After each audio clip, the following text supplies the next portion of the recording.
Hello, we are live for the second Glampire Chat, and I need to pause the watch room. Just remembered. Otherwise it's going to catch up and start blaring at me. Oh, that's right, but I can't pause it until it starts. So this is how it always gets me. Hold on, I need to mute myself for a second. Okay.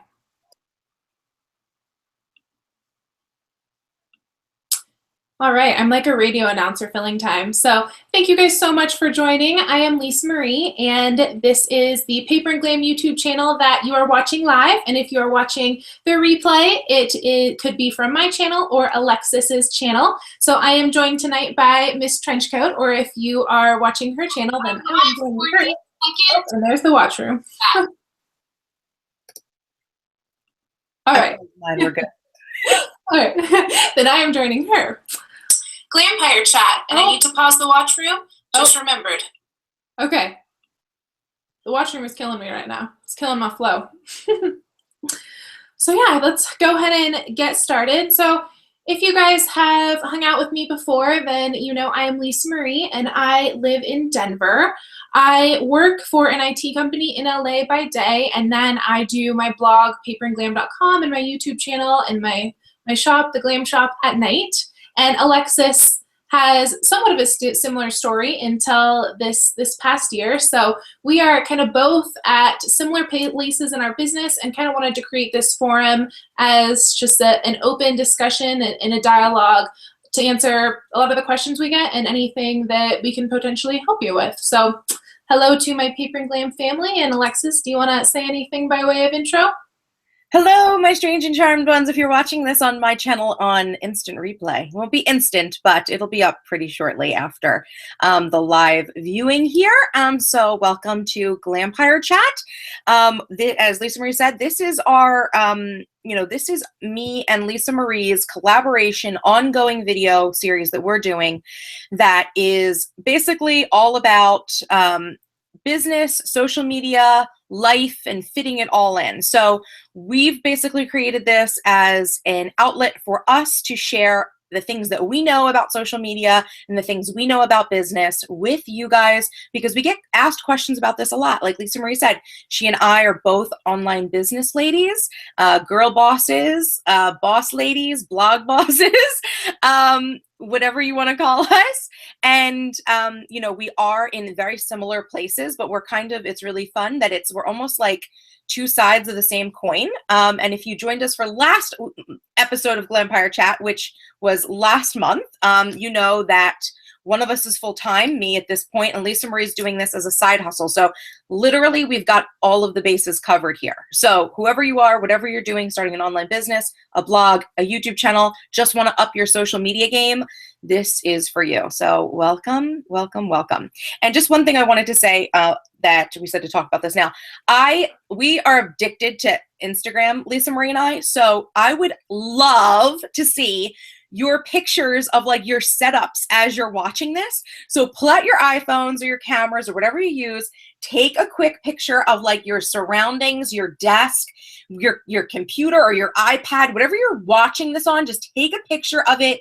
Let us see what you guys are doing, like what your setups are, what it looks like. And don't forget to grab a notebook and a pen, you guys, because so much information is going to be coming at you very shortly. You want to make sure you're taking notes. So make sure you tag any pictures or tweets or anything social media to the Glampire Chat hashtag, and make sure you tag me, Misstrenchcoat, and Lisa Marie, Paper and Glam. That's our handle on everything. So go forth, tweet, and Instagram us pictures. We want to see them, and make sure you're sending us your questions too. So yeah, absolutely. We really want this to be an interactive experience. We want this to be a dialogue as much as we want to share information. We want to know what you want to know and what you want to know next, and kind of what you're thinking as you're watching this, whether you're watching live or you're watching the replay in the comments. We read every comment. So tonight we are taking on branding. And this is such an important topic. I was looking up some stats in preparation for this chat because Alexis and I, we've done 2 run-throughs. We really get on the same page with content. We want to make this worth your time. So we're going to try and pack as much information into this hour as we can. The first half hour, we're going to try to really have it be content-based, and definitely feel free to ask questions. Don't feel like you need to hold your questions to the end, but we do have a separate kind of second half of the chat just reserved for your questions. So first half, we're really going to go through some content and kind of what a brand is, and we're going to set the stage and talk about our personal stories with branding, and then we're going to take whatever questions that should come up. So why we chose branding as the second topic for our Glampire chat, and if you missed the first one, we talked about how to do your side hustle, how to start your side hustle, how to maintain your side hustle, just tips for fitting it all in. And we also kind of started with the basics of each of our stories. So how Paper and Glam got started, how Alexis started her business and her blog, Strange and Charmed. And so if you missed the first episode and you kind of are wondering if you're like, need to go back, definitely watch that one, and that will kind of set the stage for where we are today. So we're not going to spend much time laying the groundwork from a business perspective. We're really going to focus on branding tonight. So branding is so important. So every minute, 571 new websites are created. So brand new websites. And every minute, 68,000 blog posts are updated. I mean, and this is worldwide every minute. That is a tremendous amount of content. Just absolutely astronomical that much information is literally put into the internet. So how do you stand out, right? The statistic is that the average online user spends 15 seconds deciding whether they are going to stay on your website, your site, your blog, your shop, whatever it is, you have 15 seconds. I can't even say my name in 15 seconds. And Alexis and I are both talkers. So how are we going to convey who we are and what we're about, except through our brand? We have 15 seconds for that brand to make an indelible impression, to either create a customer, create a community member, convey information, whatever it is we're trying to do. And of course we have different online properties and they all have a little bit of a different purpose, but we have 15 seconds either way. So branding is huge. It's if you don't nail branding, you don't have another opportunity. So, or at least, you have to wait till your name kind of comes up for that reader again to get their attention. And then they're kind of biased, right? They're like, oh, I've checked that out before. Like I've seen it, maybe it doesn't fit for me. So branding is absolutely crucial. I would say that, you really need to nail branding before anything else, because you want to be able to both get attention and then hold it. So, again, really quickly, just to set the stage, and then I'm going to turn it over to Alexis, who has written an entire blueprint on branding and has a coaching course on this, and definitely has studied it more than I am. I just want to really set the stage for what a brand is, because on Instagram we got a great question. I'm going to go ahead and quote Bright Colors and Happy Things, and she said, what exactly does it mean to brand?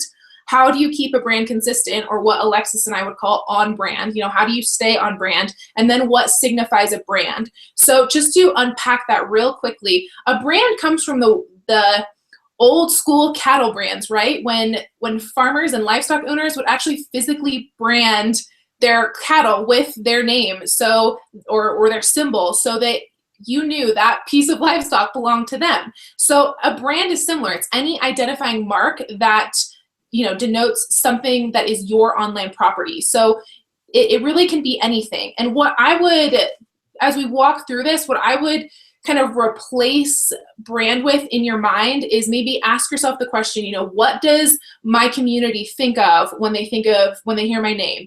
So when you hear Paper and Glam, what do you think of? That is my brand. When you hear Strange and Charmed, what do you think of? That is Alexis's brand. So I think that'll be really helpful if we think of brand in that context, because at the end of the day, it's really user experience, or UX. And most big companies have entire teams dedicated to nothing but UX. So nothing but user experience. They make sure things are on brand. They make sure people are connecting and using the content that they create, or the software they create, how it's intended. And they're basically getting out what they've put into whatever online platform they've created. So UX is huge. So for our purposes tonight, we're really going to be talking about branding and user experience interchangeably. So Alexis, what would you have to add to that intro? No, you definitely nailed it. That part you said at the end, the experience. That's what I think of when I think of brand.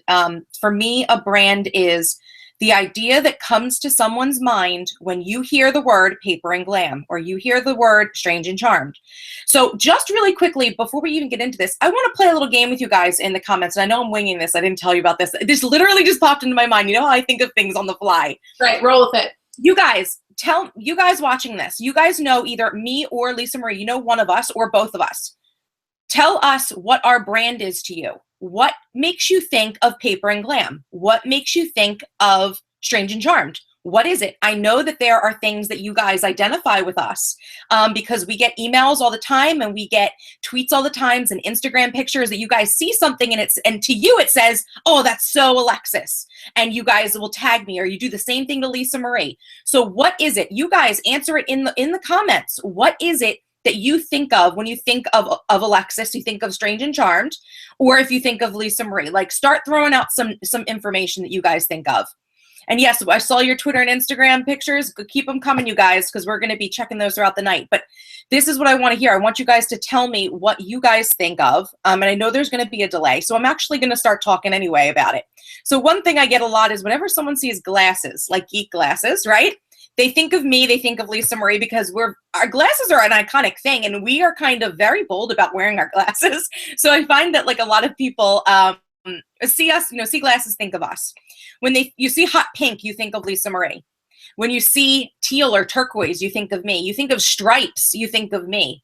You see like pink glasses, like Lisa Marie's pink glasses. You see her God and Glam things. Okay, Emily Speaks said productivity, hot pink. Someone said Sakura said hot pink stripes glasses. Exactly. So there's so many different ways. And here now they're all coming in. So you think of books and hustle. You think of Lisa Marie. Exactly. So these are coming in now. The diamond. Exactly, Liz. My diamond. This is all part ampersands.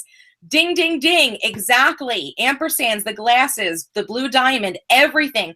You guys are describing our brands right now. And those are things that are physical representations of us. So this is exactly what I'm saying. So this is what a brand is. This is what it's all about. You guys are defining it yourselves.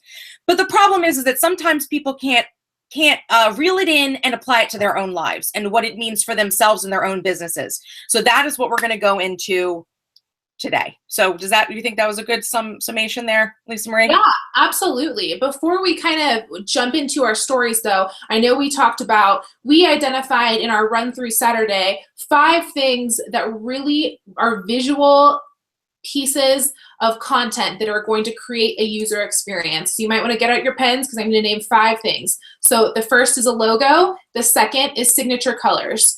The third is fonts. The fourth is the overall design, and then the 5th is content. So I'll apply this to my website, and then Alexis, you can do the same with yours, just because I'll mess up yours if I take yours. So my logo is the Paper and Glam. It actually was inspired by the Chanel logo, and it has that reflection, so it looks like it's looking at itself in a mirror kind of, or shining up, which I thought was very glammy when I was designing it. And then it has that pink ampersand, which I use as my favicon, which is the little icon that's in the top of your internet browser when you are on Paper and Glam. I use it in my videos as my watermark. So that ampersand is kind of a distilled version of my logo. So a watermark, a logo, then colors. I'm sure you think of pink and black, and for Alexis, teal and black. Fonts. Alexis and I use very consistent fonts because we want to create a consistent experience, because you can convey so much in a font.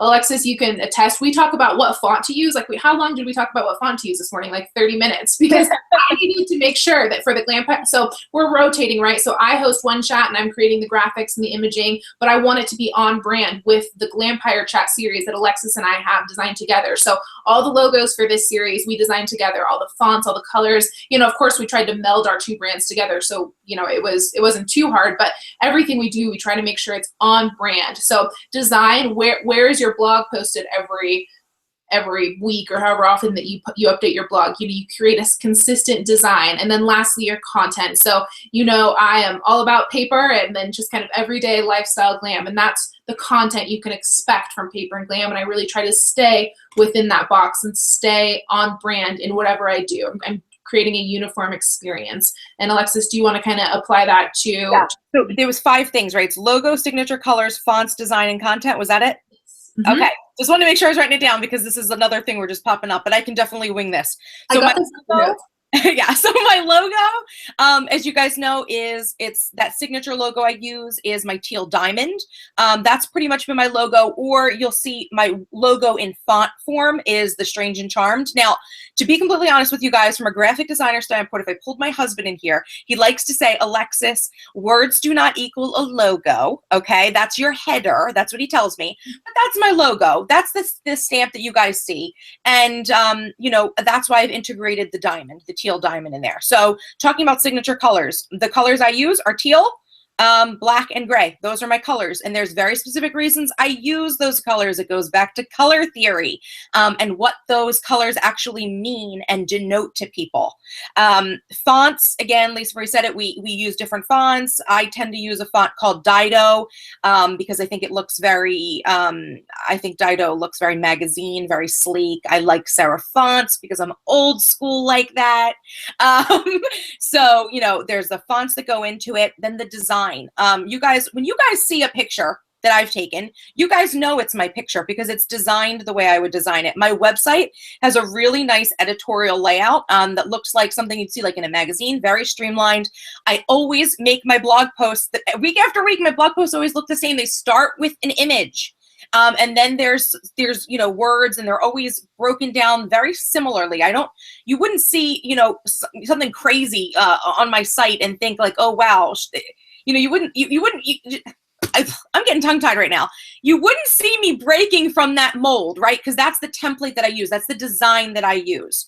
And content-wise, like you guys know what I write about. You know, I write about technology, productivity, getting things done, planners. And Lisa Marie writes about, you know, lifestyle and her planner, you know, and home decor and her, you know, her faith and, you know, and you know, Bible study and things like that. So that content, you know, for me, my content is technology and productivity and planners and things like that. So, you know, that's my brand. And, you know, week after week, day after day, whenever I do anything, I have to remember when I write a blog post, it has to be designed this way. When I take a picture, it has to look this way. It says Alexis. It says Strange and Charmed. So that is everything that goes into my brand. Yeah, and one point that your talk just kind of brought to mind is that quite clearly everything we create originally. So 100% of the content you see on Paper and Glam, I make it myself, I write it myself, I design it myself. Same with Alexis. I don't want you to be able to see what's on Paper and Glam anywhere else, or whether that's the blog post, the Instagram, the YouTube. I want you to come to Paper and Glam for a Paper and Glam experience, just like Alexis wants you to come to Strange and Charmed for an Alexis Giostra experience. You know, we want our personal brands to be unique to us. And one thing we're going to kind of go into next before we dive into our stories, which would be just really quick how we built our brands, is the difference between a quote-unquote brand or a corporate brand, and then a personal brand. So Alexis and I both have personal brands. So this is the easiest type of branding because we are the sole owners and creators of our content, right? We're CEO, we're creative director, we are owners, we fully own our content. So it's easier for us to create content that's true to our brand. Now, if you're Target, you have, you know, who's behind Target? We don't really know, right? I'm sure we could look up the CEO, but that's not who Target is. Target is a brand, but it's not a personal brand. So everything they do with that red bullseye and, you know, all the other amazing things Target does, they have to stay on that corporate brand. So, you know, they have a whole team that makes sure everything they do is on brand. And, you know, Alexis and I do that, but in a smaller scale. So if you have a shop or you're building, I don't know what kind of business you're building. Alexis and I are building personal brands, but I do want to point out, if you have, you know, a corporate brand or a business, you know, where there's not a person visibly behind it, it's even tougher to stay on brand and really to make sure you're conveying a uniform experience. So there are two different types of branding, and we're going to focus on personal brand just because we both have personal branded businesses, and I have a feeling that's probably where most of you are. Even if you have shops, they are, you know, they are personal to you. You don't have like a team working with you. So we're going to focus on personal brand. But, you know, if you have bigger questions, if you have a business where there isn't, you know, they're not seeing you as the owner behind it, definitely throw those in, because most of our content tonight is geared towards the personal brand. Yeah, and just a question that came up that I just want to, actually, I'm sure we're going to talk about this a little more later, but I want to answer it right now while it's in the comments. Someone had asked how you create a logo. Like Lisa Marie said, we create all of our stuff ourselves. My logo was created in InDesign, Adobe InDesign. I did it myself. So these are things that we're making for ourselves. Someone had suggested to go to a site, and I never like to use names, but you guys named names, and I'm going to say it, Fiverr, okay? I would not suggest going to that site. Lisa Marie, if you're not familiar, this is a site that basically bulk produces logos and things like that for businesses for like $5. It starts for $5. So if you're thinking too good to be true, correct, it is. That site is notorious, and it's not every designer on that site, but it's notorious for if you're paying only a few dollars for your logo and things like that, they use very shady business practices. They steal stock images. So point blank, you spend $10, $20, $30 getting a logo made for them, you guys, they very well, because you got it in a quick turnaround and it was very inexpensive, they've stolen a stock image. You're using that as your business image or your business corporate logo or whatnot for your shop or your site. Guess what? You just got opened up to copyright fraud. This is why Lisa Marie and I are so hell-bent on making sure we're always creating our own stuff and that we 100% own the things that we sell and show you guys. So just hope that answers it for you guys, because there were some questions in there about Fiverr. You know, the truth of the matter is that if you want a nice logo and you can't do it yourself, you're going to have to hire a designer. That's what it's going to be. Just a tip really quickly to throw in there, you don't have to go and spend thousands of dollars with a professional design firm. Go to a college, a community college where you can hire a student.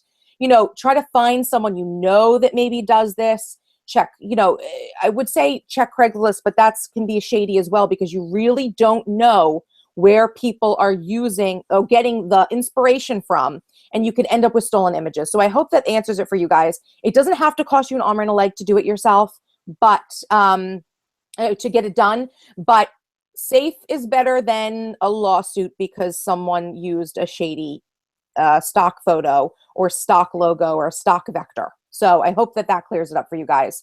Yeah, that's a great point, because I kind of skipped over my outline. So we're going to tell our stories real quick, but after that, we're going to spend some time specifically on execution. So how do you do this? And of course, we're going to say how we did it, because there's more than one way to get this accomplished. And then we're going to talk about how to keep it uniform and some just really quick tips on how to make sure that you're staying on brand. So we definitely are going to talk quite a bit about execution. And I know that we're at 7:22 here, so our stories are going to be really quick. And then we're going to answer some questions. So if I didn't already say it, or Alexis, you didn't already say it, we are going to talk about trademark and copyright. And this is something that actually Alexis and I have kind of rapped a lot about, because I have very strong feelings on trademarks and copyrights. I am all about protection, just because I know how much I put into building my brand and how much Alexis put into building her brand. And there's so much to know about copyright law. When I was in college, I took so much e-commerce and copyright and trademark law, because you don't want to make a mistake there. So that was a specific question that was asked by Mocha and Hearts on Instagram, which is how to copyright and how to trademark and when you should do both. So I do want to go into that, because I think it's really important, because it's something to bear in mind as you're building a brand. So Alexis, we can talk about that whenever, but definitely want to make sure everyone knows we're going there next. Absolutely. Yeah. So sorry, I kind of just derailed us, but I saw it in the comments and I didn't want to forget, and you guys were talking about it. So I'm like, let's just nip this in the bud, because yeah, that's, we want to watch out for you guys. We don't want you guys to find some sleazy internet site that's going to promise you something and then ruin your business. You guys put too much work into your business for something like that to happen. So are we starting with our branding journeys, Lisa Marie? Yeah, and I definitely, okay. We don't have to stick to the plan at all. I just want that's fine. Everyone knows what's coming. So yeah, either that, or we can go into copyright and trademark real quick. Either way. Let's go back and talk about our branding, right? So I will stick to the plan. I didn't mean to derail. No, you're fine. What? I said type awesome. So I think someone, Liz, said in the comments, they said, Lisa Marie is wearing a teal shirt and Alexis is wearing hot pink lipstick with a black shirt. Did they plan this? No, we didn't plan this. This is the only shirt I had. And it's not just pink. This is my magenta. It's actually purple. It's the color violet is what it's called. On the nails. So she's on mint. She's doing mint. So I'm just black and pearly and striped and striped. So yeah, so okay, so let me tell you guys about how I got to my brand. So for any of you guys who may already know about a little bit from my story, basically Strange and Charmed is the latest iteration of my blog online. I'm not like Lisa Marie. I did not have this planned out. So there's obviously two ways that you can go about creating your brand. One, have a cohesive brand thought out ahead of time, like Lisa Marie, or wing it, like Alexis. So I've winged it.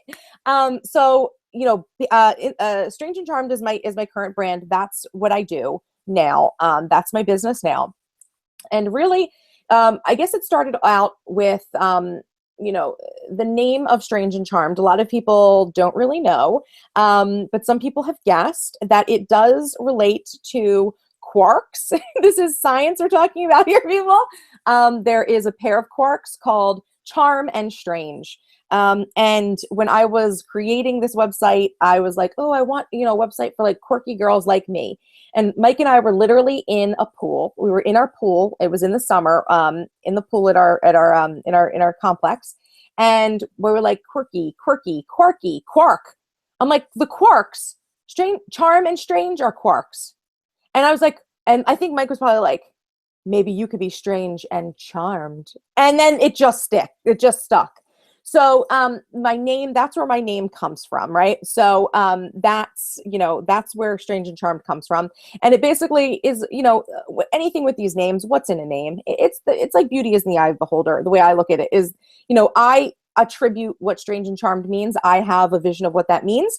But of course, just saying Strange and Charmed, unfortunately, is not as easy. It's not as straightforward as paper and glam, right? So it's not as easy to conjure an image.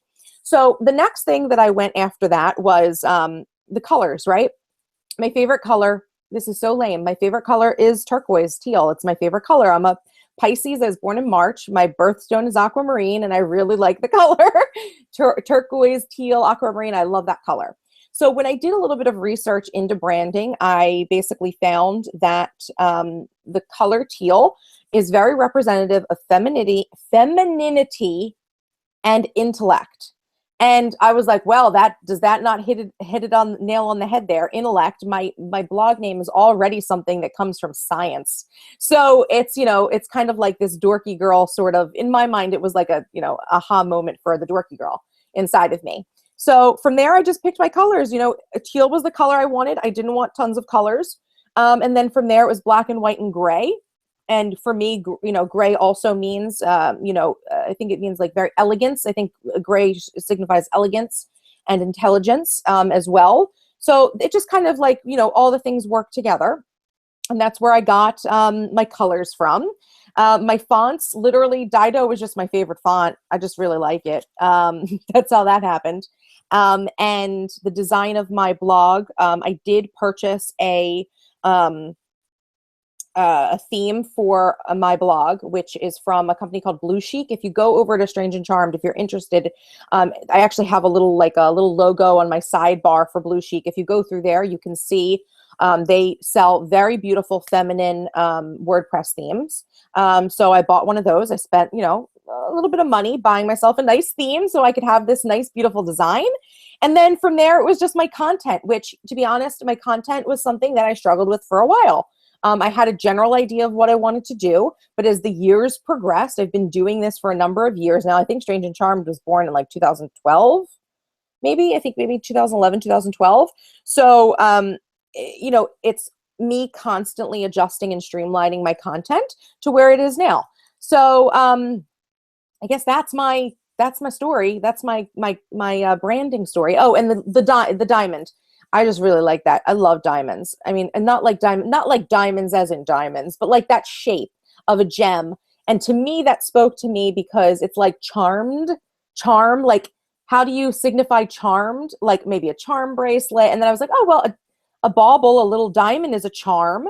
So that's where that came from. My little teal diamond. So, yeah, that's pretty much my brand in a nutshell. All the peripheral things that you guys see, like the black and white stripes, these are just things that are just my favorite things that I have all over my house. And it's just like, I just like black and white stripes. You know, she's got black and white stripes. You know, these are just things that are, the glasses, it's just part of my brand because I'm a personality.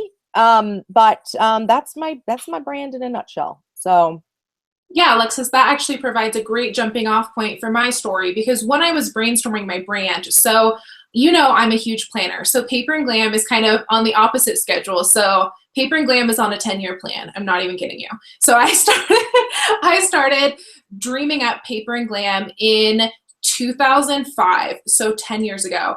And I'm surprised that it took me quite this long, but you know, God has a plan for my life, and unfortunately it took a decade. I know it's not going to take you guys a decade, because when Alexis and I started blogging in our businesses, you know, it was 2008, so it was the dawn of blogging. So we kind of had to work through many iterations of the blog world and the business world, and kind of the beginning of, well, not the beginning of online business, but I would say it was online business 2.0. So as I was going through college, and to answer one of the questions Melissa took is, what classes did I take that helped me build Paper and Glam? And this was key. I went to school for business. I knew I wanted to be a business owner. And so going through school, I literally looked for the classes that fit with that. So I took web design, I took graphic design, I took copyright law, I took e-commerce law, so copyright and trademark, so online, you know, internet property protection. I took, you know, of course, you know, accounting and operations management and marketing, and all of the classes that all business majors need to take. But I also took a lot of design and a lot of photography, anything that was going to help me build my brand.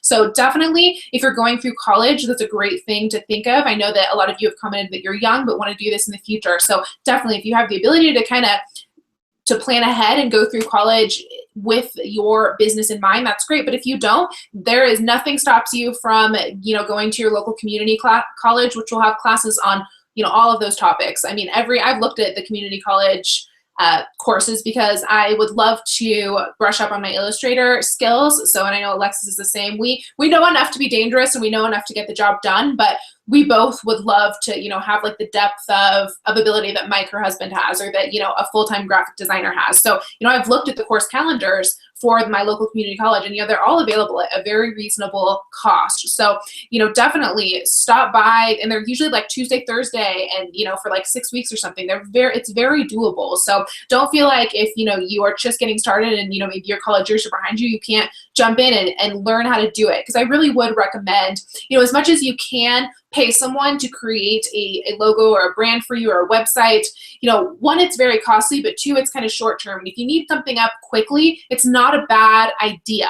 But to sustain original content, you're going to need design experience, and you're going to need the ability to consistently create that brand experience. So, you know, there really are no shortcuts to building a brand. If there were, I would tell you guys, because I wish there were, but there really isn't. You just got to kind of learn by trial and error. And if you're like me and you're a planner, and, you know, God has been really gracious in that he gave me the vision for Paper and Glam, you know, 10 years ago. And it's been one of the greatest blessings of my life, especially now that I'm seeing it come to fruition. And, you know, Alexis winged it. So there is no right and wrong, because we started at the same time, and we're ending up in the same place, you know, at the same time. So we even we even started working from home, quit our office jobs like within like a month of each other. So it's just funny that the kind of stars aligned for us. But you know, there's more than one way to get this done. So when I started Paper and Glam, and I was brainstorming Paper and Glam, I was like, you know, what are my favorite things? Like Alexis talked about. If you're building a personal brand or even a corporate brand, what are your favorite things? So you guys can probably name them, right? Books, project life, planning, scrapbooking, Bibles, and journaling. All that stuff is very based in paper. So that was a slam dunk, right? And then, you know, I love paper, but paper and planning, that's one side of it, but I think learning to live well and the art of learning to live well is also such a passion. Like that living well is an art, right? And I think, you know, your life is your art, and that's something that I say all the time and remind myself, you know, every day that I wake up, I try to live it as art, and that is something that has inspired Paper and Glam. So I thought, you know, how can I kind of convey that in one word? And all I could think of is, you know, glam. So when I was worried that it was a little bit pretentious to, you know, say like glamorous, but, you know, really like what would kind of convey kind of an everyday experience, because glam can be many things. You know, the sunrise is glamorous. So that's how Paper and Glam was born. I wanted it to be concise, and I wanted to say what I did. So one of the questions we got, and this was from LA Holly, she said, how do you name your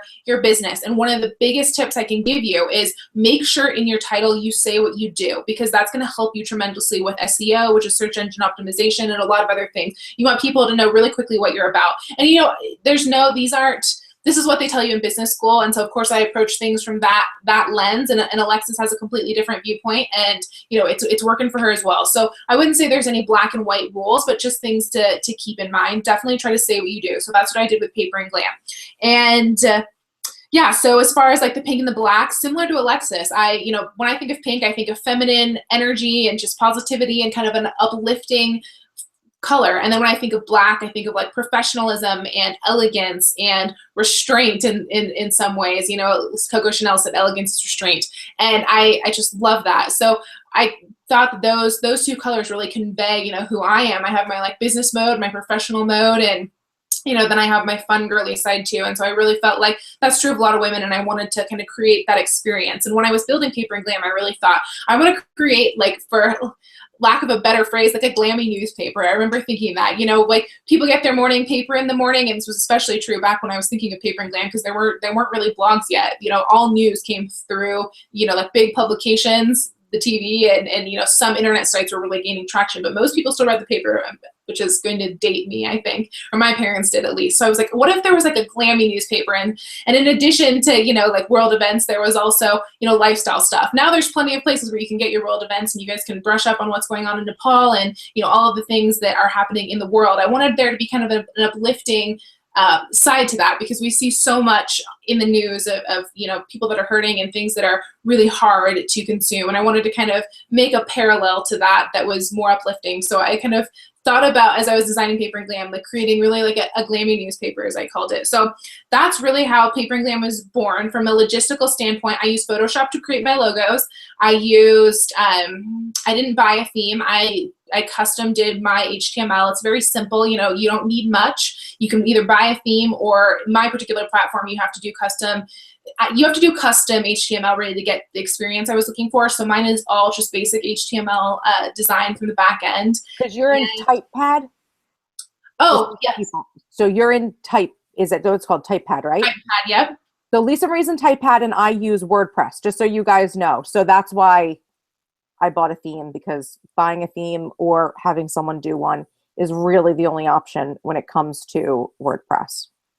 Mm-hmm. Yep, so different blog platforms, definitely. I bought Paper and Glam, and I also bought God and Glam, because I actually had tossed around making Paper and Glam God and Glam, but I thought that might, how do I say this? I didn't want you to necessarily think Paper and Glam Christianity. Of course, that's a huge part of my identity and a huge part of what I'm passionate about. You know, there's nothing more important to me than my relationship with Jesus Christ, but I didn't want that to be the defining piece of my blog. Or my brand. I wanted it to be a Christian lifestyle brand, but I didn't want that to be defining, if that makes sense. So I bought both, and I'm going to use both. So, you know, nothing stops you from buying multiple URLs and using which one works.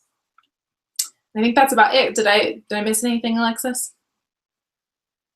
No, sorry, I had to unmute. I was responding to questions in the comments. So some things people are talking about are, you know, what blog platform to use. Lisa Marie uses TypePad. I use WordPress. Obviously, I use WordPress because I think I like WordPress. I think it's maybe the best. And Lisa Marie uses TypePad because she likes it. She must think it's the best. So, you know, it's just really about doing your research too with a lot of this stuff. Another one that you hear about is Squarespace. Is another really popular one that's kind of up and coming. It's just, I use WordPress, I did my research. This is what worked for me. I used to be on Blogger, Blogspot. They're free. Things like Blogger or Tumblr, even WordPress.com, you can get a free website for your blog. But the problem is that your SEO is never going to be, the SEO rankings are much lower for sites like those. And I did like an entire not blog post, but a YouTube video where I talked about this. So I hate to say, go watch that video, but I've got a video, a planning video about getting started with a blog in YouTube, I think is what it's called. And I kind of talk about that. So I hope that kind of helps so we don't have to go on a whole tangent on that. But just trying to see what other questions. Yeah, URLs. You guys Google where you can buy URLs. Google where you can do site hosting.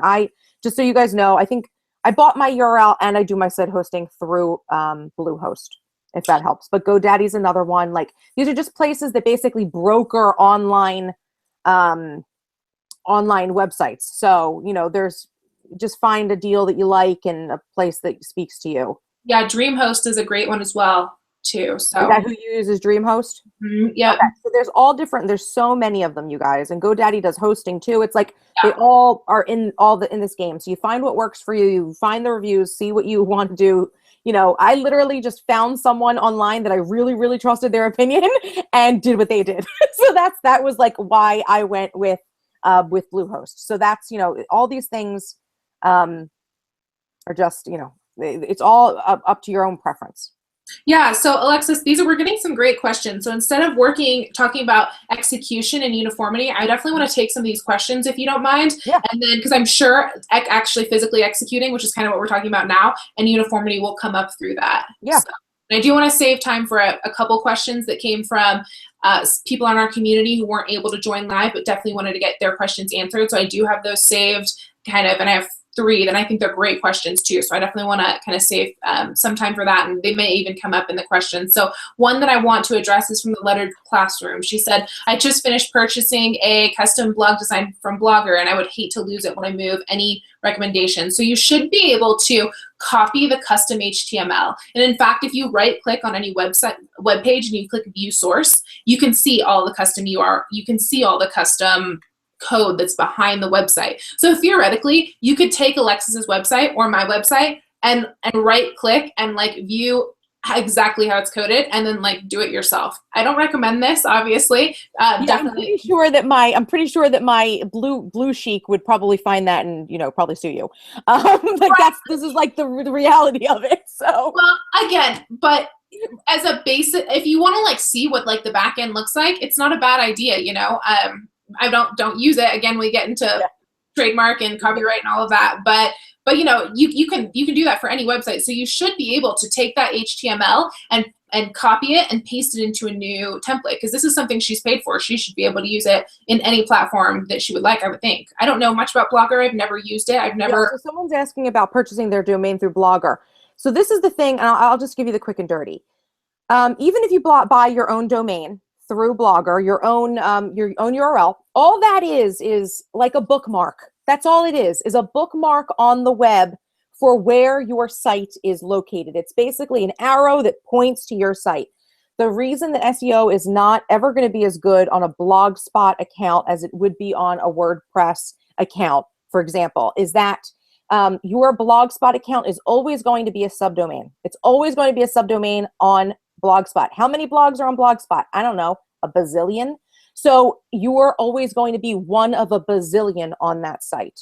Now, when it comes to my site and Lisa Marie's site, we're self-hosted. We've paid for dedicated server space, and all of our information is 100% owned and controlled by us. The data is stored on Bluehost server or DreamHost server. And we are just baseline, we are our own individual sites. Is WordPress the best, Alexis, for beginners? I mean, if you're a beginner and you want to start out right, I suggest going self-hosted. If that's WordPress for you, if that's TypePad for you, you know, there's other content management systems out there as well, like Square, you know, like I said, I think Squarespace, I said earlier. But, you know, what? I just want to break this down because I think there's a lot of confusion around URLs versus blog platforms versus hosts, and I just want to break this down. So kind of like if you look at this like an onion, the first thing is your URL, like Alexis said. That gets you where you need to go. That's like the address on your house, right? Mm-hmm. That's your URL. So the first thing you need to do is you need to buy your address, you know, so people know where to find you. And then from there, you need to figure out a way to basically put information into that space. And so that's where you need a host. So like Alexis, you use Bluehost, mm-hmm. and you know, I use DreamHost, and that is a company that basically holds all of our information, our email, our everything, and they actually host. So they host paperandglam.com, Strange and Charm, or strangecharm.com. And so they're basically information holders. They're administrators of our information, because Alexis and I don't want huge servers in our house for all our data, you know, because our blog has been around for what, 6, 7, 8 years now. That is what a host is. And then when you talk about a blog platform like WordPress, Typepad, Squarespace, Weebly, I'm not sure if they're a blogger. If they're, Weebly is its own. That's Mike uses that for his professional site. Okay, never mind, strike that. You know, Blogger, those are basically blogging platforms that have essentially figured out a way through HTML to basically sell a blog platform so that it's very easy for you to create and publish blog posts on a periodic basis. So I hope that kind of helps break down kind of the difference between URL, a hosting company, and then a blogging platform. Yeah, and these things are, so what she's saying, the WordPress blog, these things are, you may also hear them, and I may refer to them as content management systems. They are basically software that you download. So I downloaded WordPress onto my site. The information of that is stored on the server at Bluehost. So Bluehost is like the hard drive that holds the information, and WordPress is my content management system. It's basically the place where I put my content out and it manages it for me. So they all look different in their back ends, but they all do about the same thing to the user experience in the front. So these are all different. There's just so many different options out there. I don't want you guys to get bogged down about like necessarily what's the best. You know, try to find, you know, reviews. This is what I suggest, is find reviews. You could take what Lisa Marie and I say, like whatever you want to, you know, if that helps you, that's what I did. Like I said, I found a review from someone that I trusted and I went with what they did. So, you know, it doesn't have to be that complicated. You need the URL. You need hosting of some sort. You're either going to pay for it through Bluehost or DreamHost, or you're going to get it for free from Blogspot. So that's, you know, think about that. Blogspot is where you're hosting your site. But the reason that Lisa Marie and I don't do Blogspot is because, like I said earlier, it's a subdomain.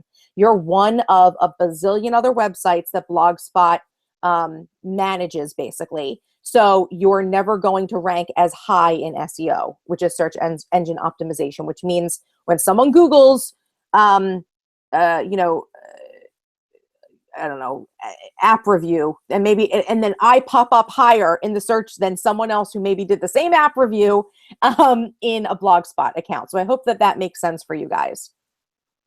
Yeah. So if, you know, those are great execution questions, and we're kind of going to jump all over the board, and hopefully this is still going to make sense for you guys. But there was a great question, and Chantel asked about confidence. So I'm scrolling up to find I just lost the comment. There was a great one from Chantel I wanted to address, or I hope that I'm saying your name correctly.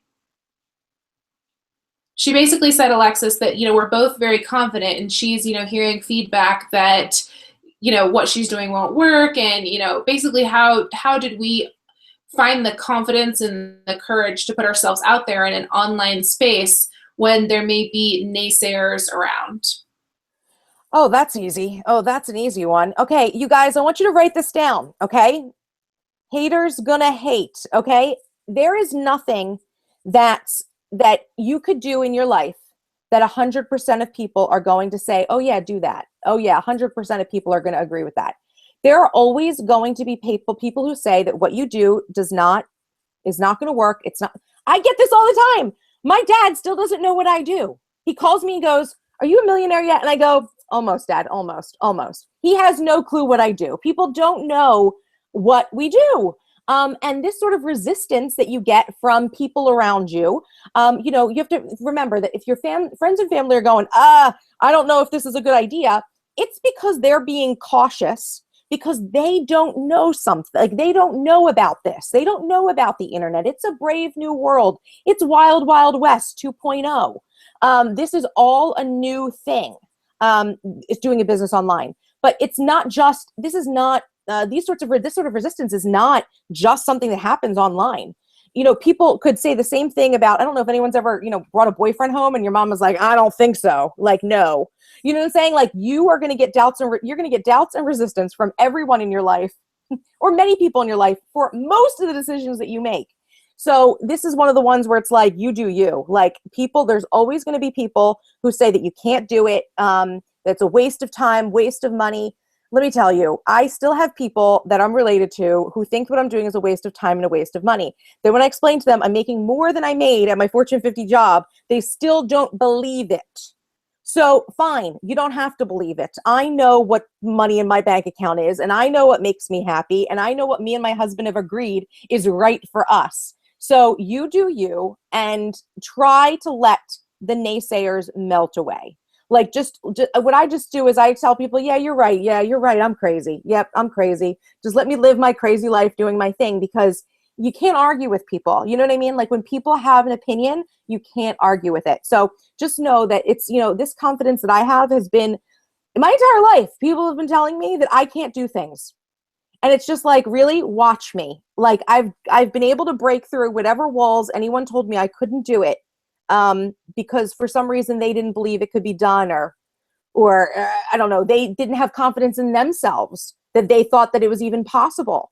So just, these are sorts of things that like a lot of people face. I mean, Lisa Marie and I are just, modern business ladies, but these are things that happen to, actors, actresses, musicians. People tell them they can't do something, athletes, anyone who goes after what they want and goes after their dreams, inevitably other people aren't going to understand or agree. So you have to let that kind of melt away. And you do you, because it is your life. You only get one if you believe in YOLO. You only get one. So if you're not a Buddhist, you only get one. You do what you need to do and what's right with you. Because no one else has to live your life. No one else, at the end of the day, I have this quote that's actually, if you guys have my 2005, does anyone have my 2015 that this is your year printable? Some of you probably have that in your planner right now, I would bet. I have a quote in there from a very great movie I like called Kingdom of Heaven. And it says, when you stand before God, you cannot say, but I was told by others to do thus, or that virtue was not convenient at the time. This will not suffice. When you go to heaven and meet God, you cannot tell him, well, other people told me not to do the thing that you were telling me to do. Like Lisa Marie and I feel called to do this. Like we didn't just wake up one day and go, it'd be fun if we just started a business. We feel like this is our purpose. And we believe that someone upstairs is telling us to do this. This wasn't something that we just came up with. So, you have to balance it that way. This is your life. This is your one shot. Geez, I feel like there's an Eminem song in my head right now. You got one shot. Now is the time to go. Opportunity knocks. Once in a lifetime, yo. That's, this is it. Like you have to do it. The end. Done rant. I'm done. Yeah. Out. Alexis charmed out.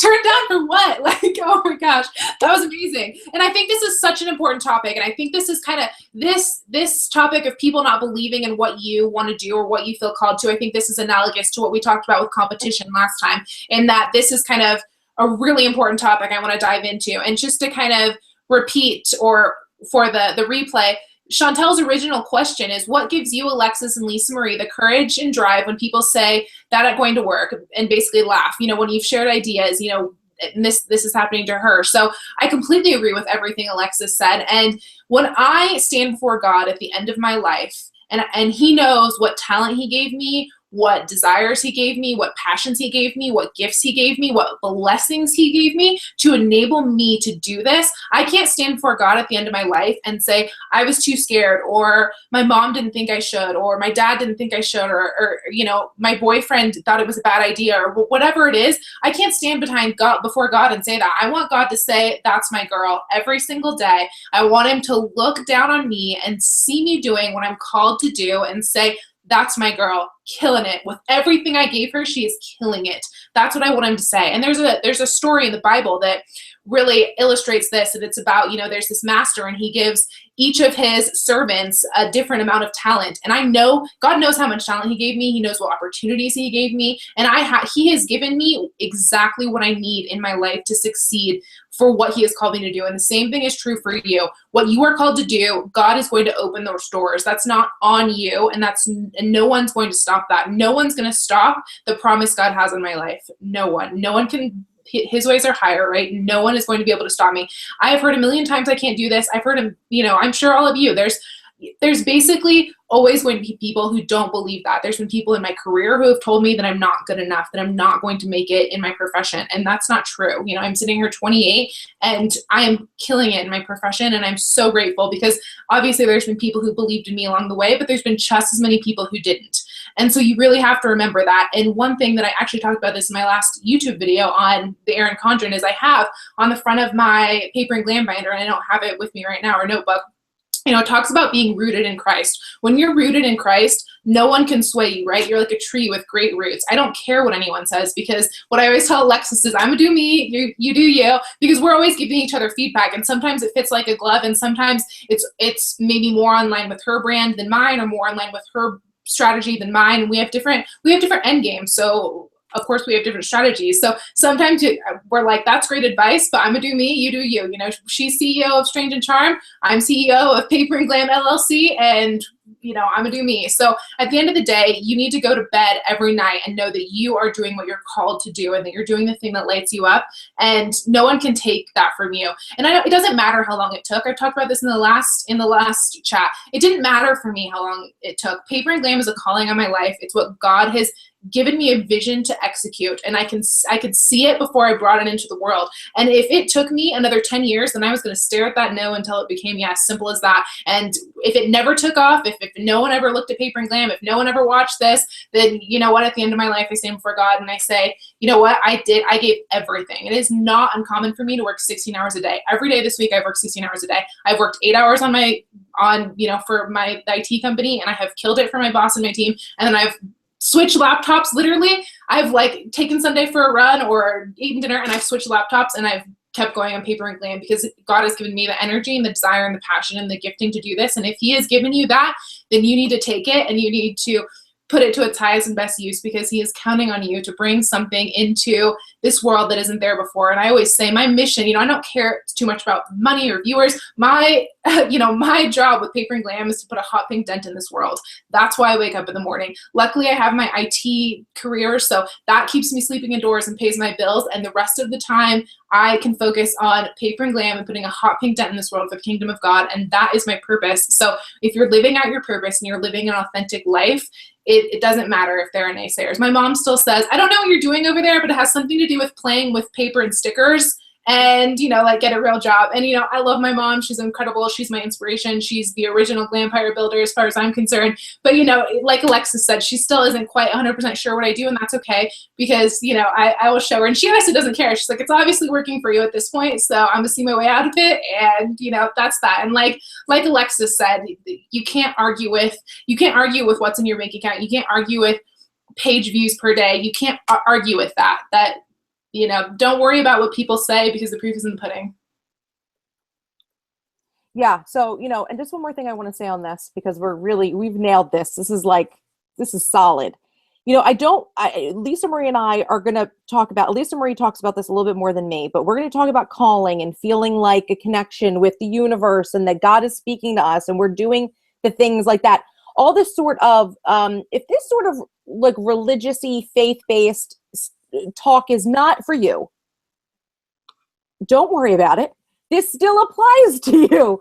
I mean, what we're saying right now should not be the first time you guys have heard not to listen to naysayers. Like, this is like a worldwide, like a known thing, right? Like, people, you've probably heard quotes that, you know, like we're saying similar quotes all over. You've maybe have gotten this sort of feedback from other mentors, other teachers. You've seen this out there. Like, you know that this is how the world is, that some people are negative, and there's always going to be people, even if they love you to death, who don't understand what you're doing. This is a universal thing. This is not like a religious thing.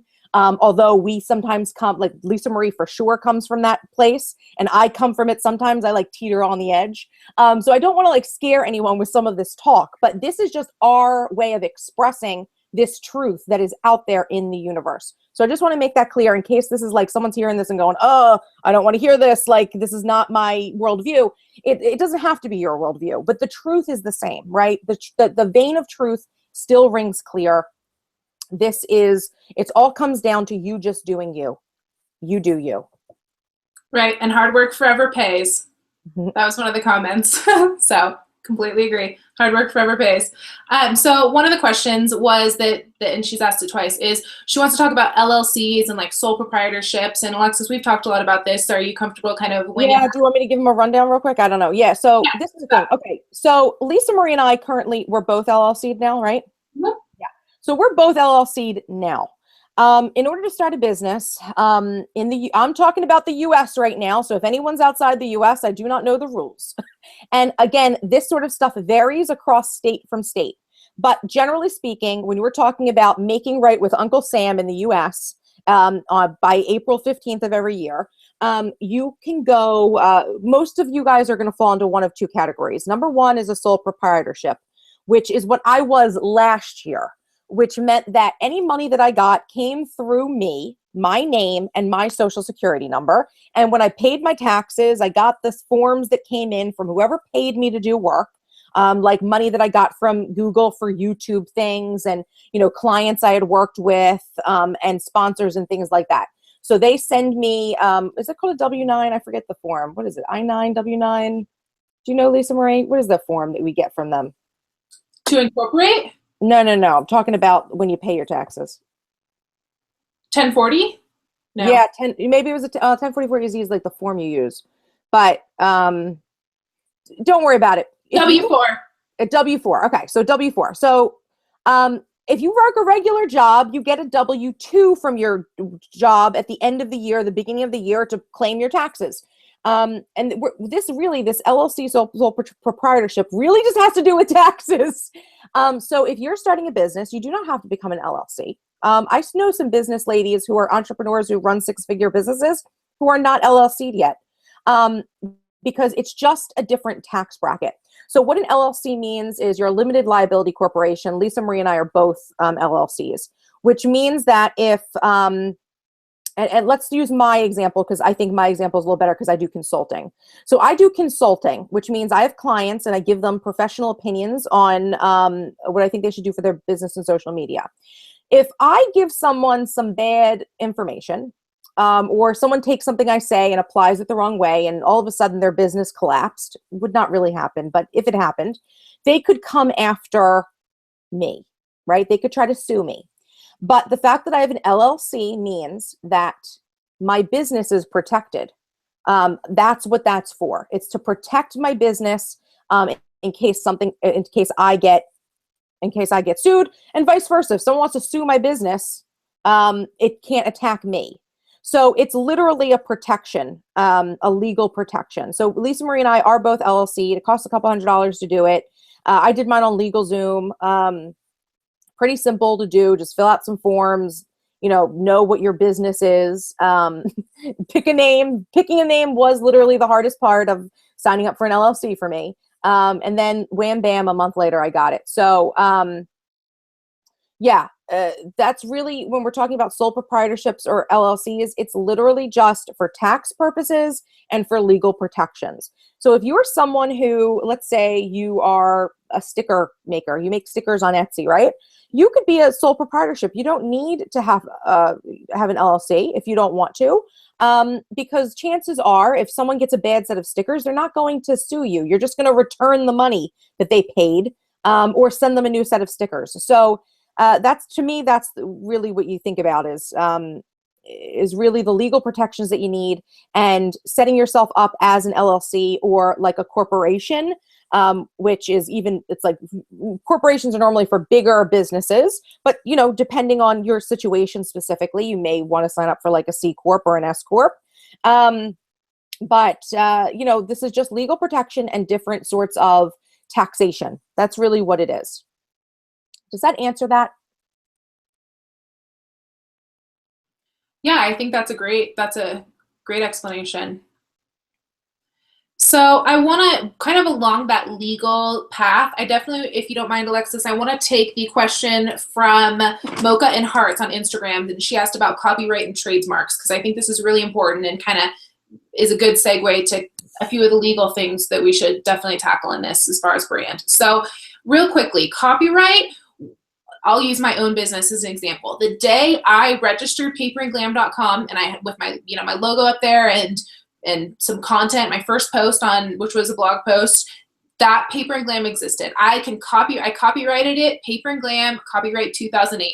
And now my copyright says Paper and Glam 2008 through 2015, because as soon as I bring something into the world, as soon as I create it, it's mine. I own it. It is copyrighted Paper and Glam. As soon as Alexis makes a graphic, it's copyrighted Strange and Charmed. It's copyrighted Alexis Geostra. No one else can use it. It is her personal property. And the same goes if you're writing a book, if you're an author and you write a book, as soon as you're done with that book and you, well, no one's going to have the exact same book as you, so they may not have been a good example because it's not online, but if you publish that book online, no one can take it and resell it because it belongs to you, right? So as soon as you bring something into the world, you can copyright it. So absolutely everything should say, you know, copyright your business because you created this, it's original content and it belongs to you. And that tells everyone, you know, on the bottom of my footer, it says copyright Paper and Glam because every single thing you see on my site was created by me and I own it. And that means if you use it, you need permission.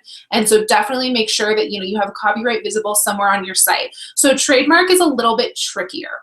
So a trademark is an identifier of your brand. So you know, Nike swoosh is a prime example, Coca-Cola, you know, these are huge brands where you see, and so 99% of the world recognizes the Nike swoosh. It's the most successful brand ever.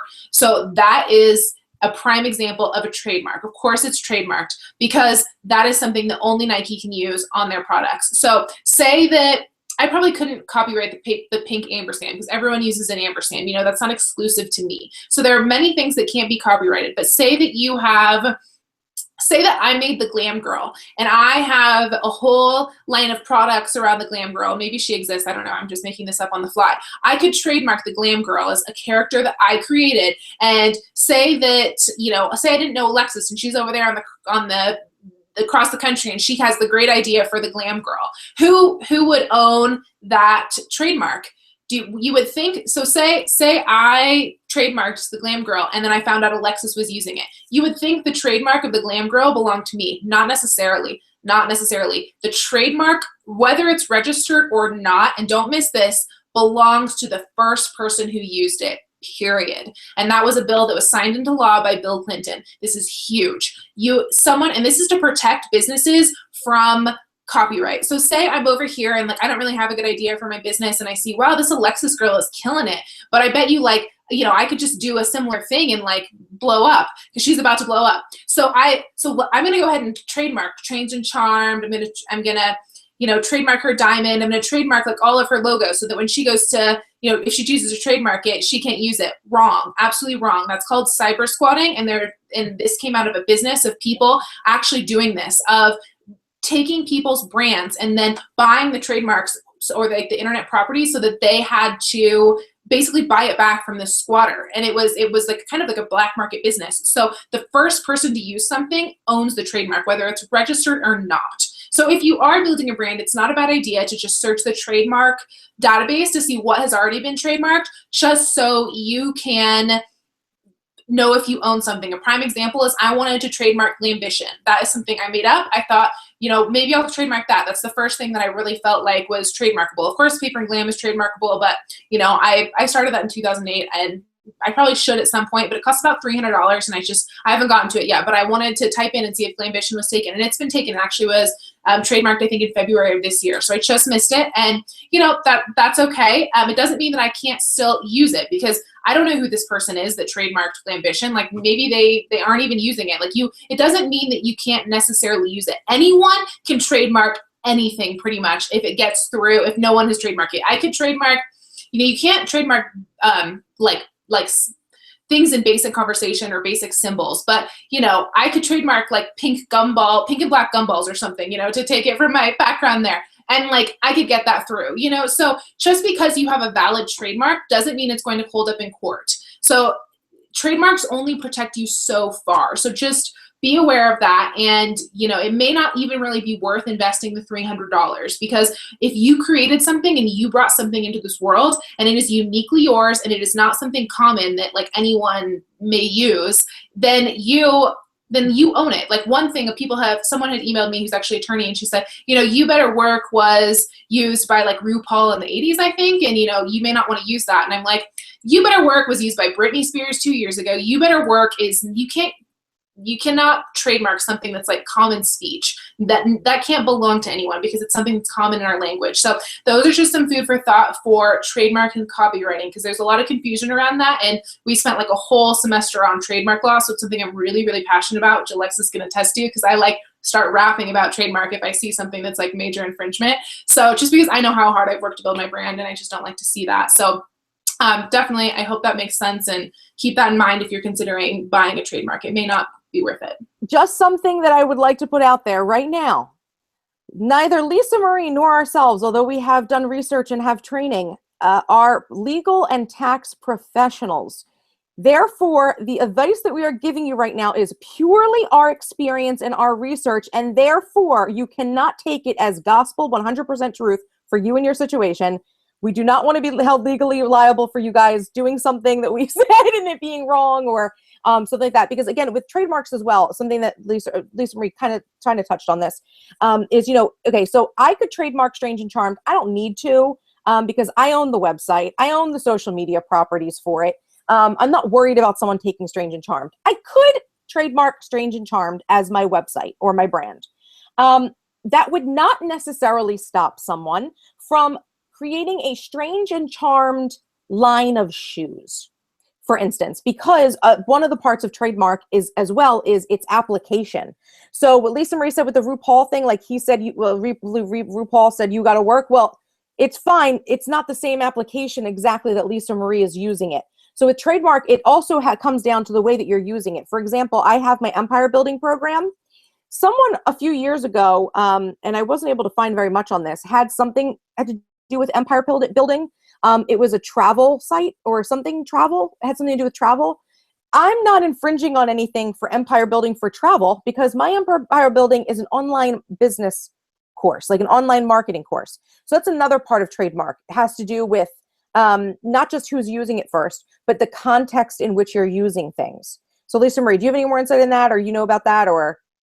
No, I kind of meant to go there with my Glambition example, and I didn't follow through. So I appreciate that.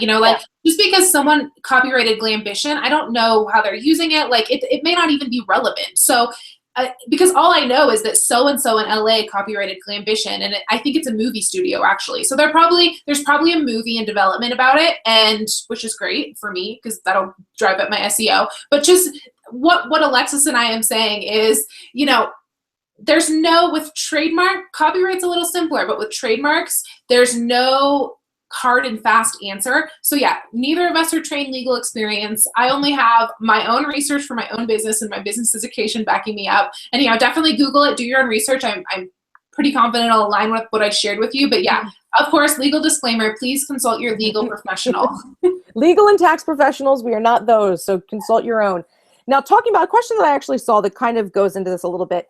These are frequently asked questions that we get. Someone was asking about business licenses. Business licenses, depending on where you live and the business that you run, you may have to apply for a business license. For me specifically, in my situation, I don't need a business license. The county in which I live in, the state in which I live in, does not require me to have a business license to run an online shop and online consulting. Now, if I decided I wanted to own a nail salon and put up a nail salon next to my house, yeah, I need a business license for that. A lot of common practices when you're dealing with people's health, people's wellness, giving people certain advice, like lawyers need, I'm pretty sure most or all lawyers everywhere, you need to have a business license to open up a law firm. You need to have a business license to open up a clinic or a hospital, or nail salon, or a hair salon, or anything where you're, a barber shop. Like there are certain businesses that require business licenses. Anyone who deals with, in my area, because I live in like not a rural area, but I live in Pennsylvania. So there was all business license online for livestock and fertilizer and dealing with hazardous materials. I deal with paper. The worst thing that could happen is someone gets a paper cut.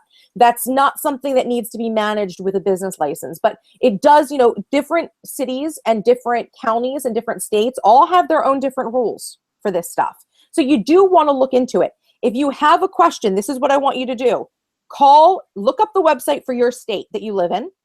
look for Secretary of State or no, really, it's the Department of, it's probably like the Department of Finance or Treasury Department, whoever deals with your state taxes. Look them up, give them a call. They will have someone who will answer the phone, and you can ask them. You can say, hi, I'm starting a business. This is my business. This is my zip code where I live. This is what my business does. Is there any applicable business licenses that I need to know about? This is completely free. Completely free.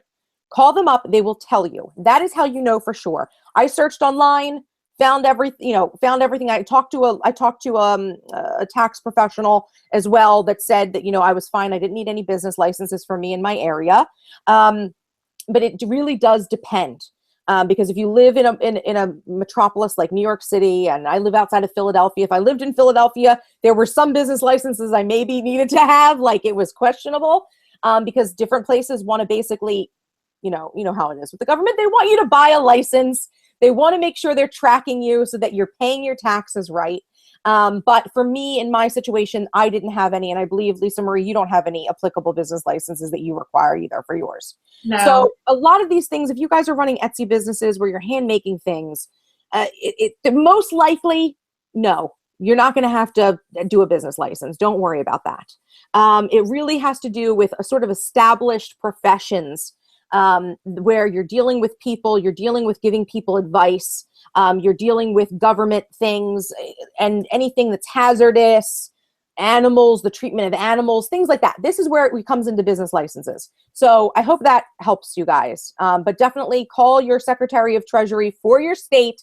Ask the person, say this is the, I need to know this, and they will get you to the right person, and they will give you a yes or no answer. And it will be 100% accurate because they're the ones who are supposed to know. Trust me, if there's a business license, they'll tell you about it because they want to tax you. So yeah, they want you to pay for it because it keeps them. They want you to pay for it. They want you to pay for it. So they will tell you. So you'll be fine. Do that. That's how you know for sure. Free way. You don't have to consult anyone. Just call them directly.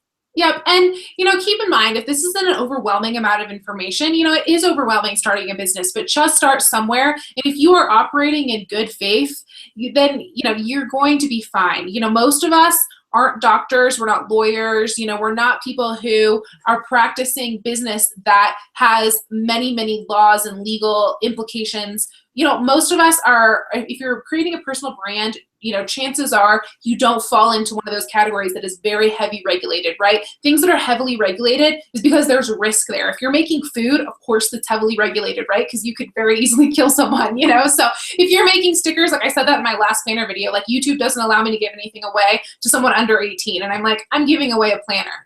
Like, are you going to paper cut yourself? Like, I the trust, no one's going to sue me over a paper cut because that would cost you more to file than you would get out of me. So you just have to kind of operate in good faith and proceed from there. So I know it's an overwhelming amount of information and things to look up. But one thing Melissa asked on kind of that same vein, and as far as copywriting is, how do people know that you created something?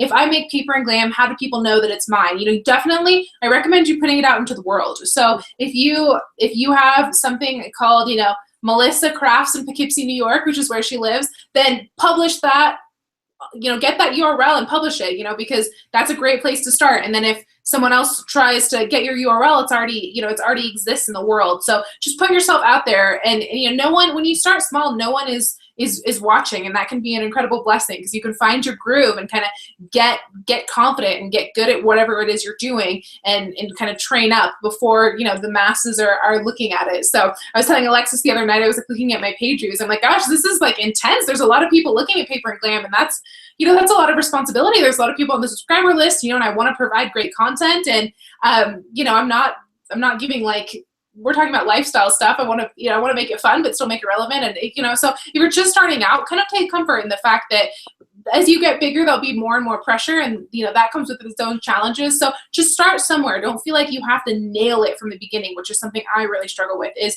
feeling like I have to constantly kind of get it right from the get-go, and don't feel like that. Just start somewhere. And Lisa Marie makes a really good point about putting it out into the world. I would say with your businesses, you guys, if you're starting businesses, don't worry so much about making an LLC. Don't worry so much about trademark, but create a paper trail for yourself.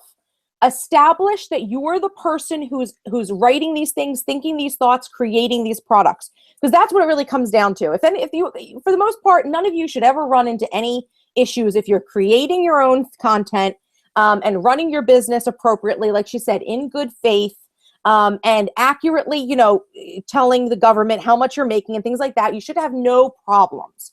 But you do want to establish a paper trail. You do want to make sure you're publishing things on the internet. You want to be able to keep records. You really do want to be able to keep records. So these are things that you want to, even if you write down, you had this idea, write it down, create like a nice little document for yourself on Word and date it and sign it that says that I'm, like a journal entry. This is, my name is Alexis and I created Strange and Charmed on this day of this year and this is what I want to do. Signed, dated, right? So is that a legally binding document? No. But if there ever came up into court, and they needed to figure out when who started when, what business when, and they needed to draw a line, having a paper trail is very important. So this is why it's great to do it online in public because everyone sees it. Everyone sees the proof.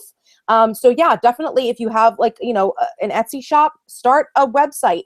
Just so you have a place to talk about your Etsy shop so that people understand this is what you do, this is when you started, and this is what how you're operating. So it's just, leave a paper trail, make sure you're keeping records. That's the most important part. Don't get too caught up over things, LLC versus sole proprietor. All that is stuff that comes later. Focus on making your business successful. Work all that other stuff out later. Exactly. And just to be clear, operating in good faith isn't like some Christianese thing that, like I just said, that is a legal term. So if you go to court, what they care about is there proof that this person is operating in good faith? If somebody on the other side of the world created paper and glam, they're going to wonder, did this person do it maliciously or did they to knock off something that was, kind of established, or, did they genuinely create this? So that's what you're trying to do. Establish that you genuinely brought something into the world. So the next question, Alexis, I want to address is around Etsy shops, because I think this is really important, especially as shop owners, both of us. I think that we have a good perspective on kind of whether you should go Etsy or what to kind of think about when you're starting an Etsy shop. So Etsy has its pros and its cons like everything else. So Etsy, you have an established kind of group of shops that is trusted and respected, right? You know that Etsy has, is a company and that they stand behind their shops, and you have an established, Etsy in itself is a brand, right? You have an established brand to kind of stand behind. So that can be a pro. And it's really easy to set up. They do all the design, they do all of the heavy lifting, they have their own platform. Etsy, already has built into it, right? A way to leave reviews and a way to track shipping and, all the things that Etsy does. That can be a great pro. Something to think about that can be a con is it's very hard to establish a brand for yourself and get full flexibility from an Etsy shop because you're kind of putting yourself underneath another umbrella, similar to Blogspot, what Alexis was talking about with Blogspot. Alexis and I have both chosen to create our own shop so that we have full flexibility. I can do whatever I want in my shop, and so can Alexis, and we can brand it any way we want. No one has to go to etsy.com/paperandglam to get to my site. I can make it, the shop by Lisa Marie. I can make it the Glam Shop. I can do whatever I want with my shop. So just something to keep in mind, that if you are deciding to create an Etsy shop, it may be the right choice for you because it's really easy. It doesn't take much time to start up, and you can always graduate to another platform later. But if you're kind of in this for the long run, you may want to consider another platform that would allow you more flexibility. So just things to think about. There's no right way to do this, but just kind of, that's how I know you and I think about it, Alexis. And would you add anything to that as far as the Etsy dialogue goes? Yeah, I mean, this is the way it goes in my view for like Etsy. Etsy's a wonderful place. It has a built-in traffic. There's already people, there's millions and millions of people going to Etsy already. When I started my shop, I chose not to do Etsy for two very simple reasons. Number one, I had a site already that was self-hosted WordPress, and I knew that I could build my own shop on my site. So why not? And number two, if I go to Etsy, I have to pay Etsy a fee of what I make. and doing it myself. If you could do it yourself, I'm very much, you guys know me, I'm a do it yourself kind of a girl. If you could do it yourself, I'd rather do it myself and have complete control. Would I be more successful on Etsy? Maybe. I don't know. I really have no clue if I'd be more successful on Etsy. But I know that it's working for me on my shop. I've got no complaints.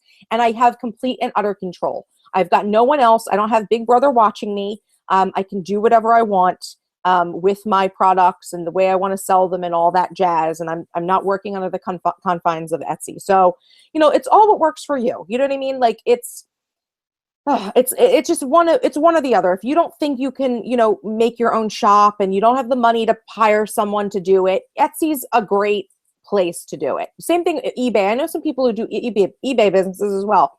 These are platforms that already exist, already have traffic. But because my brand is already established and I want it to be all mine, and I don't want to have to rely on Etsy, I did it myself because I could, and it saved me money. The end. Like that was how I thought about it. Yeah, I would say it's kind of where are you on the slider of like ease versus control, right? What is your priority? If it's ease, go Etsy. If it's control, go, do it on your own and kind of start it from the ground up. So that it's really kind of like a slider, ease versus control, I would say. Yeah, and I'm seeing a lot of questions about like how to do some of the stuff we're doing. You guys, I didn't go to school for this. I taught myself design all by myself. I taught myself web design and how to build a website. Guess how? Using the internet. I Googled it. If you have a question, Google it. Search YouTube. There are tutorials out the wazoo for how to build a website on WordPress. I bet you there's one on how to build a website. I bet you that there is a YouTube video out there on how to build a typepad website using DreamHost. Like there are exact scenarios out there for you guys. So just Google these things, search on YouTube. This is how we learned all this stuff. You read through YouTube, you watch YouTube videos, you read through the internet, you do research, you buy books. This was not something we were taught to do. I have no special knowledge. I am a tech geek, right? I love the internet. I love playing online. I love playing with gadgets and stuff like that. So I'm disposed to this, but it wasn't like I was taught this from anyone. I found the information myself online. So all you have to do is do some research. A lot of the questions I'm seeing you guys say, if you just Googled them, literally you'd find answers. So literally, I empower you. Do it yourself, girlfriends. If you're watching Lisa Marie and I, you probably have a do it yourself streak inside of you. So search for it. Look for the answers yourself. Legitimately, all of these answers are things that we're not answering for you, and I'm seeing them come through. These are things you can Google, and you honestly, it would take you 2 seconds for you to Google it and find it. It would take me much longer to teach you and just sit here and just run through this stuff.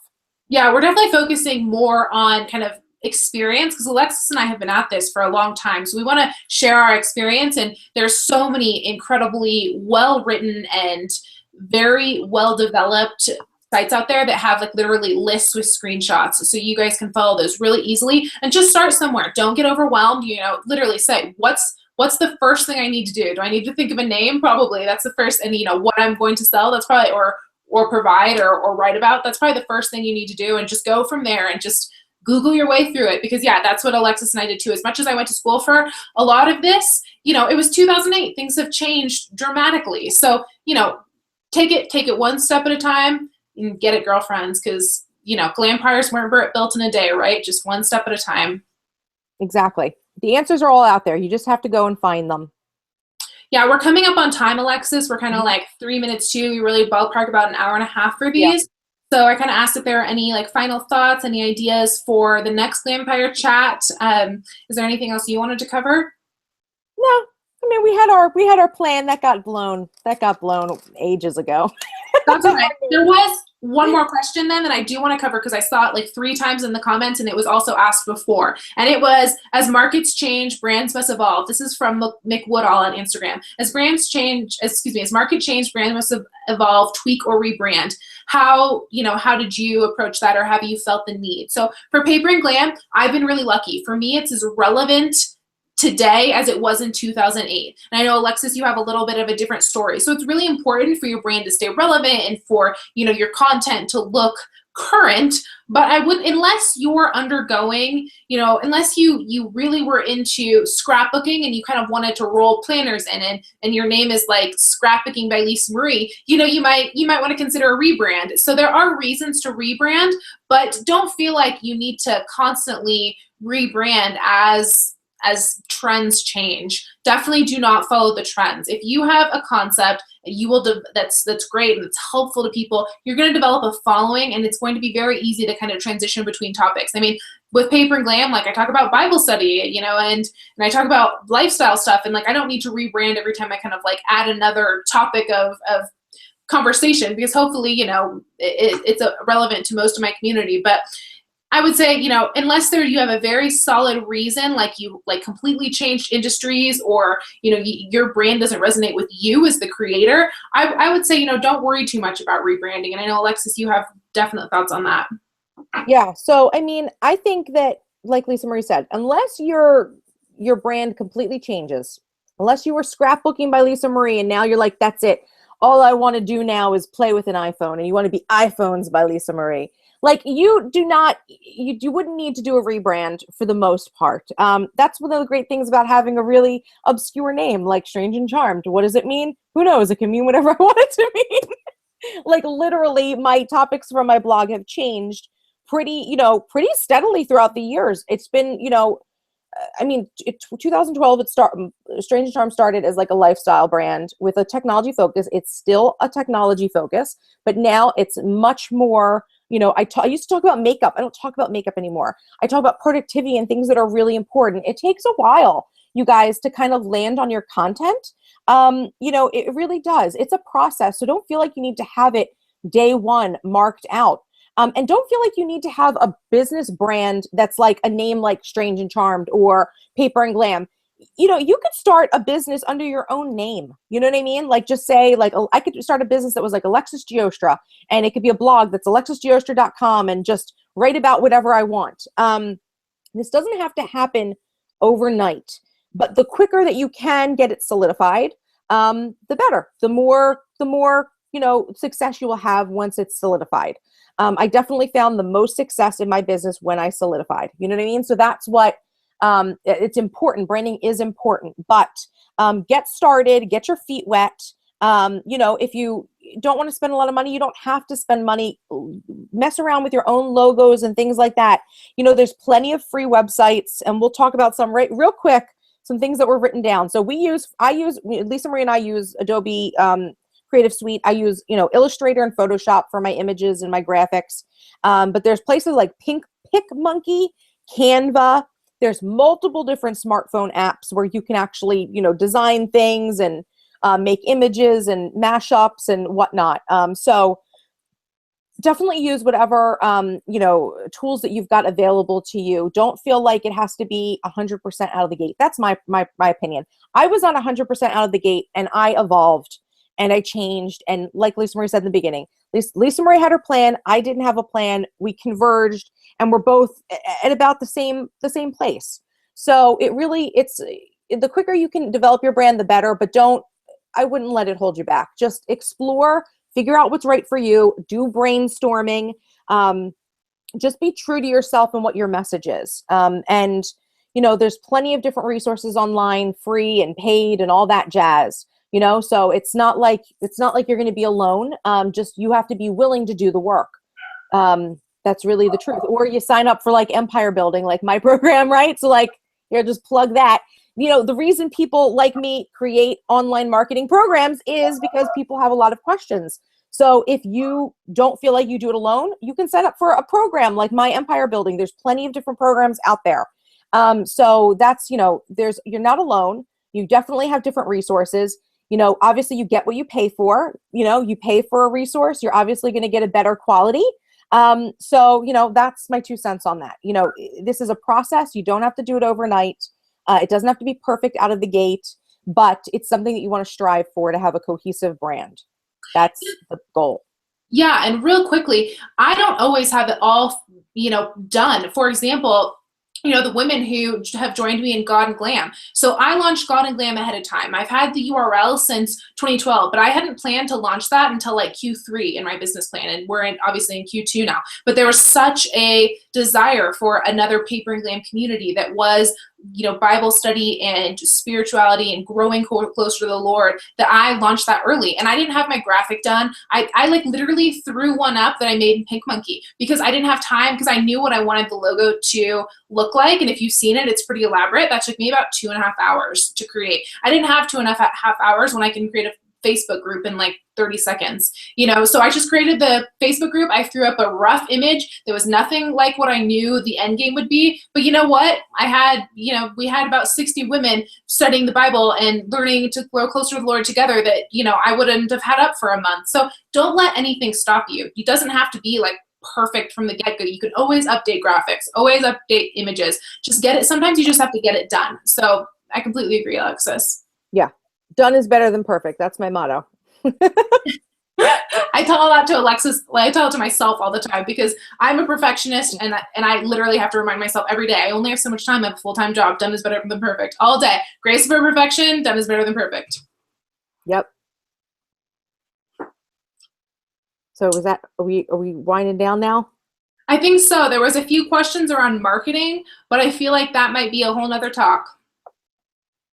Yeah, we're wrapping up now. Whoever's asking, we're wrapping up now, I think. So, yeah, we have so many things, you guys, that we can talk about. I mean, this is why this is a monthly video. So mark your calendars, first Wednesday of the month, 9 p.m. Eastern time. This is when it happens. We go back and forth. Next time will be on my channel, but the replays will both be on both of our channels if you miss it. That's what this is about. I think, and if anyone else has any more specifically branding related questions, we'll take one last one if you guys want to, but it sounds like you guys are winding down as well in the comments. So yeah. And also remember, we wanted to make this form available. So Alexis and I carve out time in our schedule. We take a lot of time creating graphics and, creating content and making sure that even if no one joins and we get no questions, we have some great points to make and some great information to share. So definitely remember to like this video and, leave us a comment of support if you found this helpful, because, we do take time out of our months. And, even though this is like an 1.5-hour video, Alexis and I probably put 4 or 5 hours brainstorming it and putting it together, because we do want to provide this resource, but we definitely want to do it if it's helpful for you. So definitely let us know if it was helpful. If there's other things you would like to see out of it, definitely let us know that too. We want to make this time as useful as possible. So thank you guys very much for watching and showing us some love and just everything you do to build both of our communities and the community that we all are a part of, which, is how Alexis and I found each other. So that's all because of you guys. So thank you so much for taking the time to join us tonight or watch on the replay, and subscribe to Alexis and I if we're helpful for you guys. And anything else to add, Alexis? Follow us on Instagram at Misstrenchcoat, at Paper and Glam. Tweet this out. You guys, remember, we're doing this for you guys. So the more people you get involved with this, for us, the better. We spread this high and low.